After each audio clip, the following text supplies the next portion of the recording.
को क्या संदेश देना चाहेंगे? क्या आज का ये असल में कार्यक्रम ही पूरी जनता के सहयोग से हुआ है। अखंड परम नाम सेवा समिति ने तो इसका नेतृत्व किया है। इस राजगढ़ ब्यावरा जिले के ब्यावरा नगर शहर ही नहीं, शहर के आजू बाजू के जितने भी गांव लगे थे, मैंने उन गरीबों को भी इस कार्यक्रम में सहयोग देते देखा है, जो 5 किलो और 1 किलो गेहूं से भी सहयोग किया है। मैंने इस कार्यक्रम में लाखों रुपए देने वाले भी भक्त देखे हैं। 1-1 लाख देकर भागवत के यजमान बनकर के इस कार्यक्रम को बल दिया है। पर बधाई के पात्र वो लोग हैं जिन्होंने इसके लिए धन भी दिया है, तन भी दिया है, मन भी दिया है। किसी कार्यक्रम की ब्यूटी और उसके सौंदर्य को जो अब हम देखते हैं तो केवल धन देने वाले दानदाता का ही नहीं होता, वो ये उन सभी सहयोगी सदस्यों का होता है जो तन भी देते हैं, मन भी देते हैं, धन भी देते हैं। पर जिन्होंने किसी भी रूप में इस सामाजिक कार्य में अपने सहयोग दिया है तो ये अपने मानव जीवन को सिद्ध किया है। मानव होकर यदि हम मानव का काम नहीं करेंगे तो सृष्टि में सभी भूत प्राणी तो पैदा हुए हैं और अपने लिए काम करते हैं, अपने लिए खाते पीते और अपने लिए जीते, एक दिन मर जाते हैं। जो दूसरों के लिए जन्मा है, दूसरों के लिए जीता है, दूसरों के लिए काम करता है, वहाँ से मनुष्य का जन्म होता है। हमने तो किसी आकार विशेष को मनुष्य मान लिया है, इसलिए मनुष्य तो वही है जो मनुष्य के लिए जिए। पशु प्रवृत्ति है वही कि आप ही चरें, न हुई मृत्यु तो वृथा जिए वृथा मरे।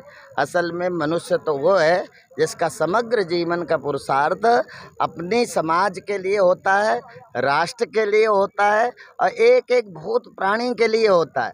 जब भगवान ने मनुष्य बनाया तो भगवान कुत्ता बना के उतना खुश नहीं हुआ। भगवान ने गाय बनाई और गाय में 33 करोड़ देवी देवता है। गाय बना के भी भगवान खुश नहीं हुआ। जिस दिन भगवान आदमी बनाने में सफल हुआ उस दिन भगवान को लगा ये मेरा प्रतिनिधि है और ये मेरी तरह समाज के लिए सेवा करेगा। जैसे भगवान जरूरत पड़ी तो सबरी के जूठे बेर खाए। धर्म चक्रवर्ती सम्राट है। यदि किसी ठाकुर को सीखना है तो राम से सीखे कि सबरी के कैसे जूठे बेर खाते हैं। यदि किसी यदुवंशी को सीखना है तो भगवान कृष्ण से सीखे कि कैसे वो बिदरानी के छिलके खा लेते हैं और उनके जीवन में कोई शिकायत नहीं होती। ऐसे भगवान के बहुत सारे अवतार इसीलिए हुए हैं, कभी ज़रूरत पड़ी इस समाज को, इस राष्ट्र को, तो भगवान शूकर के रूप में प्रकट हुए और हिरणाक्ष के द्वारा अभरत पृथ्वी को पानी से बाहर ला करके मानवों के रहने की जगह दी। तो भगवान के 24 अवतारों की जो चर्चा हम भागवत में करते हैं वो यही पाथे देते हैं कि हम कोई ऊंच नीच नहीं है। असल में नीच वो है जिनका कर्म नीच है।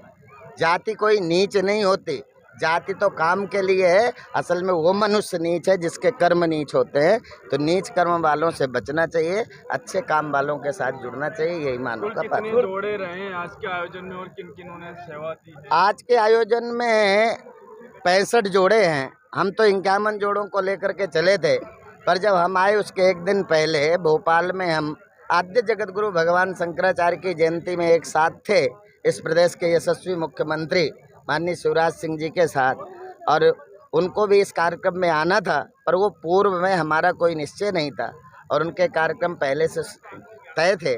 तय कार्यक्रमों के कारण वो आ तो नहीं पाए, पर उन्होंने मुख्यमंत्री कन्यादान योजना का जो लाभ इस मध्य प्रदेश की भांजियों को के रूप में मुख्यमंत्री शिवराज सिंह चौहान देते हैं, वो कन्याओं को मिलने वाला लाभ हमारे सम्मेलन में जिन बेटियों का विवाह हुआ है, 65 बेटियों का, उनके खाते में सीधे प्रत्येक बेटी के अकाउंट में 49 हज़ार रुपये शासन द्वारा जाएगा। और समिति ने जो इकट्ठा किया है समाज से, वो सारा का सारा सामान आप यज्ञ वेदी में देखेंगे। अलमारी है, कंबल है, बेड है, किचन के बर्तन है, डाइनिंग टेबल के बर्तन है। भोजन भी कर सको, बना भी सको, उसको रख भी सको, और बर्तन और गद्दे और बेड आदि के एक जो ज़रूरी बेसिक जो आवश्यकता होती है परिवार में जाते ही, वो ज़रूरत का सारा सामान इस समिति के सहयोग से, क्षेत्रवासियों की उदारता से जो धन प्राप्त हुआ वो मार्केट से सामान परचेज करके बेटियों को गिफ्ट दिया जाता है। स्वामी जी महाराज की जय। ठीक है।